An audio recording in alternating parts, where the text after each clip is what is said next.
Hello everyone, welcome back to my channel. ఏడవడం అనేది రెండు సందర్భాల్లో వస్తుంది. ఒకటి ఆనందం ఎక్కువైపోయినా కన్నీళ్ళు వస్తాయి, రెండవది బాధ ఎక్కువైపోయినా కన్నీళ్ళు వస్తాయి. భావోద్వేగం ఏదైనా కూడా అధికమైపోతే కన్నీళ్ళు వస్తాయి.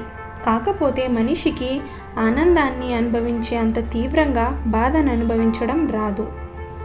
బాధను అనుభవించినంత తీవ్రంగా ఆనందాన్ని అనుభవించరు.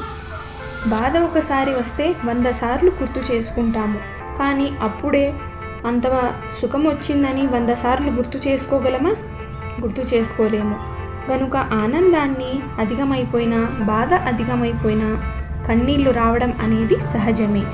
అయితే మనందరికీ దుఃఖాన్ని అనుభవించడం అలవాటైపోయింది కనుక ఏదైనా కష్టం వస్తే దేవుని దగ్గర చెప్పుకొని ఏడుస్తారు. ఇది ఒక రకంగా మంచిదే.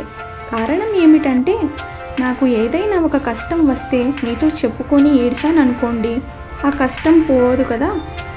ఆ కష్టం పోకపోయినా వీడు నా దగ్గర ఏడ్చాడు అని అతను 100 సార్లు చెప్పుకుంటాడు. ఈ రకంగా చూసుకున్నట్లయితే మానవులతో కష్టాన్ని చెప్పుకోవడం కన్నా దేవునితోనే కష్టాన్ని చెప్పుకోవడం మంచిది. తల్లి, తండ్రి, గురువు, మీ మంచి కోరేవారు ఎవరైనా కానివ్వండి, వాళ్ళతో మీ కష్టాన్ని చెప్పుకోండి. వాళ్ళు మీ కష్టాన్ని తీర్చకపోయినా కనీసం మీకు ఓదార్పు అన్నా చెప్తారు. వేరే ఎవరో పరాయి వ్యక్తి దగ్గరికి వెళ్ళి మీ కష్టం చెబితే వాళ్ళు మీ కష్టాన్ని తీర్చరు సరికదా. మీ కష్టాన్ని వాళ్ళు ఎంజాయ్ చేస్తారు, ఆనందపడతారు.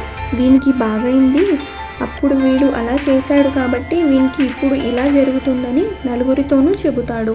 వాని దగ్గర పరువు పోయి ఆ నలుగురి దగ్గర పరువు పోయి ఆ నలుగురు ఇంకో నలుగురికి చెప్పడం ఎందుకండి? ఇదంతా అవసరమా చెప్పండి?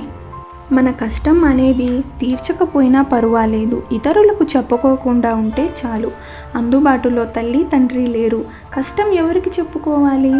నాకు డబ్బులి, నీకు మంత్రోపదేశం చేస్తా అన్న గురువులే ఉన్నారు, కానీ నీ కష్టాన్ని, నీ బాధని ఓపికగా విని భరించే శక్తి ఎవరికి ఉంది చెప్పండి? ఇతరులతో చెప్పి నవ్వుల పాలు కావడం కన్నా దేవునితో చెప్పి నీ బాధని దిగమింగుకోవడం మంచిది. అయినా ఎవరికి పడితే వారికి మన బాధను చెప్పుకోకూడదు. చాలామంది అడుగుతూ ఉంటారు, ఏమైంది, ఎందుకు అలా ఉన్నావు, ఇంట్లో ఏమన్నా సమస్య అని. మన కష్టాలు, మన బాధలు ఇతరులు తెలుసుకొని ఆనందించడానికి. అయినా తెలివిగలవారు ఎలా సమాధానం చెప్పాలంటే, నువ్వేమన్నా ఆర్చేవానివా, తీర్చేవానివా అని చెప్పాలి. కాబట్టి మన బాధను అనేది చెప్పుకోవాలి. ఎవరికి చెప్పుకుంటే మన బాధ భద్రంగా ఉంటుంది, ఎవరికి చెప్పుకుంటే మనం నవ్వుల పాలు కాకోకుండా ఉంటామంటే అది ఒక్క దేవుడు మాత్రమే. ఆయన ఎవరికి చెప్పడు. వీలైతే మన బాధను తీరుస్తాడు, లేదంటే ఆ కష్టాన్ని తట్టుకొని నిలబడగలిగే శక్తి ఆయన మనకిస్తాడు. కనుక దేవుని దగ్గర ఏడిస్తే అది అస్సలు తప్పు కాదండి.